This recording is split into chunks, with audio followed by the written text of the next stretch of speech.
You seen the St. Louis Rams came out, didn't they? Because the slave owners, the team owners, what? Told the black athletes of the St. Louis Rams, y'all better not show up at no march. We better not find you out there at no protest.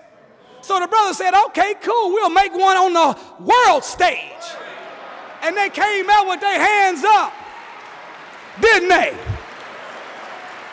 Showing solidarity with the masses of the people right here in Chi-Town.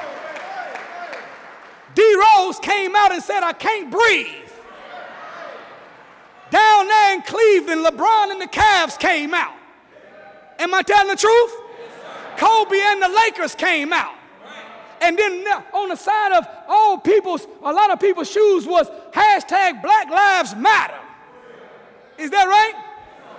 And for the first time, we began to see a universal cry for something better as a people here in the wilderness of North America. That's a sign, brothers and sisters, that it's our time to rise. It's our time to rise. All praise is due to Allah. All praise is due to Allah. Of course, all of our celebrities didn't get the anti-Coonan memo. Of course, all of the celebrities didn't get the no time-ism during this time memo. So unfortunately, some of them came out buck dancing, bootlicking, scratching where they don't itch, laughing when ain't nothing funny, bending over when didn't nobody drop nothing. Our brother Pharrell broke my heart. He came out and said, look, this may not be popular what I'm about to say, but I seen the video, and Mike Brown looked like a bully to me. I said, man, if you don't go give Smokey Bear his hat back and go somewhere and be happy, what is wrong with you?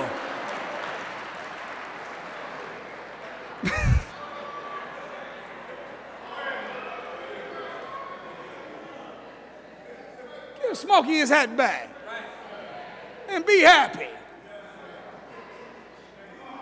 Pharrell, have you forgot what it means to be a black man in a white man's world? Have you forgot what it means to operate in a world that is diametrically opposed to the rise of people that look like you? Have you forgot what it was like in the hood in Virginia, where you yourself went to a shop in your hood to buy a brush or a comb or a wave cap, and you walked in and Koreans were inside that store, and when you looked up in the mirror, you seen them following you around? Have you forgot that? I don't know how it is everywhere else, but that's what it looks like in most of America. Do y'all have it in Chicago too? Is there not a Korean hair supply shop in every hood in Chicago? When you go in there, are they following you around? Even though we buy all of our hair care products from them, our combs, our brushes, sisters, and our hair. An unbelievable amount of money we spend with them. Unbelievable. But have you ever seen any of your nieces or nephews or anybody from the hood working inside their stores? Have you ever went to a Little League football game or a Little League basketball game and seen it was sponsored by one of the Korean beauty supply houses? So wait a minute, you telling me they don't hire none of us? They don't sponsor nothing that helps our babies? They follow us around in their stores, but yet we keep spending money with them? Have you forgot whenever you go to the little convenience store attached to the gas station? Is it like that in Chicago? Some Arab-owned or Indian-owned little mart, and they stand behind bulletproof glass and call our women out of their names? They stand behind bulletproof glass and they sell Black and Milds, cigarillos, drug paraphernalia, lottery tickets, alcohol, and yet they might be in the back on their prayer rug calling on Allah. But they'll sell pork rinds to black people. Have you not forgotten, for real, what it's like to be black in America? So how do you know that Mike Brown didn't say, man, I had enough of this? Good evening and welcome to Sister to Sister Can We Talk. Thank you once again for allowing me the opportunity to be in your living room.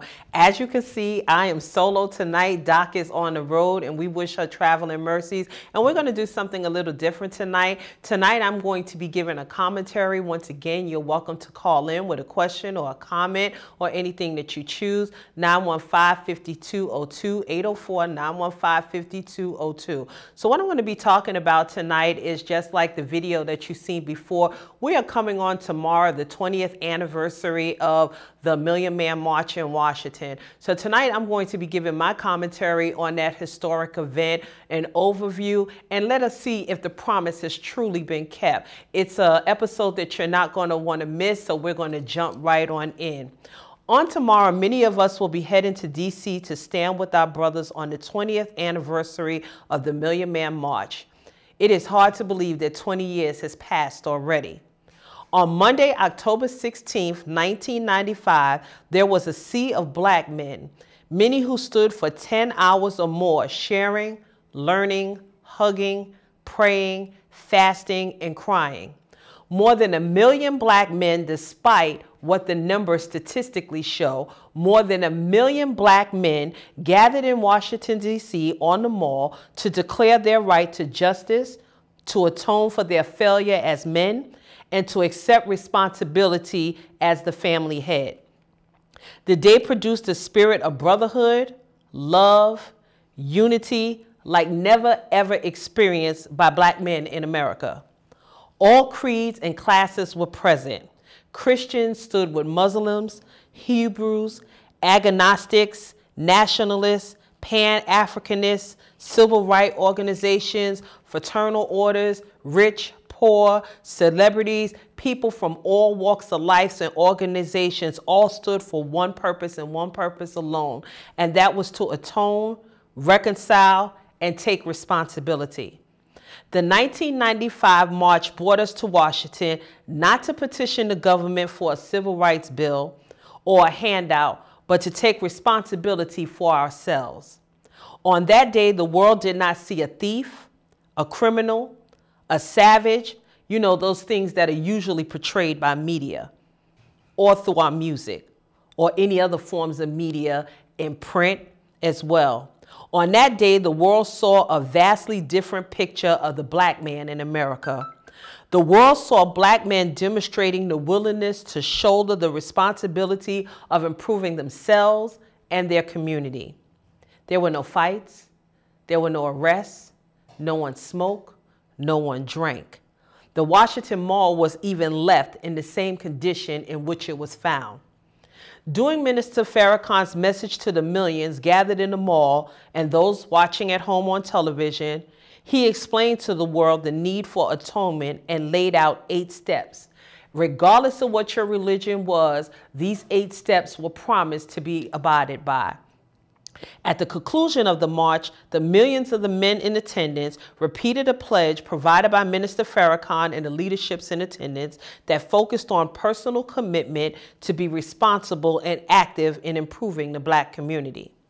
The purpose was for black men to take responsibility for their own actions and to help develop their communities and atone for their lack of responsibility.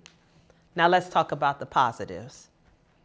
Many of the men assembled took the pledge that they gave seriously. They returned back to their communities and began embarking on active commitment to better lives of their families and their communities at whole. Immediately following the march, roughly 1.7 million black men registered to vote. Organizational membership for the NAACP, churches, mosques, they all reported a huge increase in membership and attendance. The National Association of Black Social Workers reported a flood of 13,000 new applications to adopt black children, regardless of what the age. On that historic fall day, the application of atonement and principles was laid out in the following 8 steps. 1. Point out injustice. 2. Acknowledge the wrong once the injustice has been articulated and own your part in it. 3. Confess fault. If you're wrong, say you're wrong. 4. Repent and have a genuine regret that the injustice was done. 5. Atone. Do something meaningful towards those affected by the injustice. 6. Forgive. Begin letting go of negative emotions such as resentment. 7. Reconcile and restore. Do the next best thing for the mending of all relationships. 8. Perfect union. Make yourself at home with yourself. Stay grounded in your source. The men at the Million Man March recited this pledge. I will strive to love my brother as myself. I will strive to improve myself spiritually, morally, mentally, socially, politically, and economically for the benefit of myself, my family, and my people. I pledge that from this day forward, I will strive to love my brother as I love myself. From this day forward, I will strive to improve myself. From this day forward, I pledge that I will strive to build businesses, build houses, build hospitals, factories, and enter into international trade for the good of myself, my family, and my people. I pledge from this day forward, I will never raise my hand with a knife or a gun to beat, cut, or shoot any member of my family or any human being except in self-defense. I pledge from this day forward, I will never abuse or disrespect my wife or my woman by striking her, disrespecting her, for she is the mother of the earth and the mother of children and the producer of our future. I pledge that from this day forward, I will never engage in the abuse of children, little boys or little girls for sexual gratification, for I will let them grow in peace to be strong men and women for the future of our people. I will never use the B or the N word to describe a female or another male, but particularly my own black sisters and brothers. I pledge from this day forward that I will not poison my body with drugs or that anything which is destructive to my health and my well-being. I pledge from this day forward, I will support black newspapers, black radio, black television. I will support black artists who clean up their acts to show respect for themselves and respect for their people and respect for the ears of the human family. I will do all of this, so help me God. Now, that was the pledge that 1 million men, 1 million brothers nationwide converged into Washington and took that pledge. And here we are 20 years later, and I ask you, after you've heard this pledge, has the promise been kept? Think for a minute. Has the promise truly been kept? Because I, for one, say it has not. I, for one, feel that those words to some brothers have been empty. I, for one, feel that we are no better from 1995 than we are in 2015. Let me share the realities with you. The condition of many black men in America is still in dire straits, and we have yet to realize that we must depend on ourselves and not the government to better our condition. 42% of all black boys remain still failing at least one grade in school. It is 7 times more likely for a black man to be in a state penitentiary than in a state university. Let's say that one more time. It is 7 times more likely for a black man to be in a state penitentiary than in a state university. On average, 1 in 17 black men are incarcerated compared to 1 out of 114 white men. We continue to be plagued with social issues, including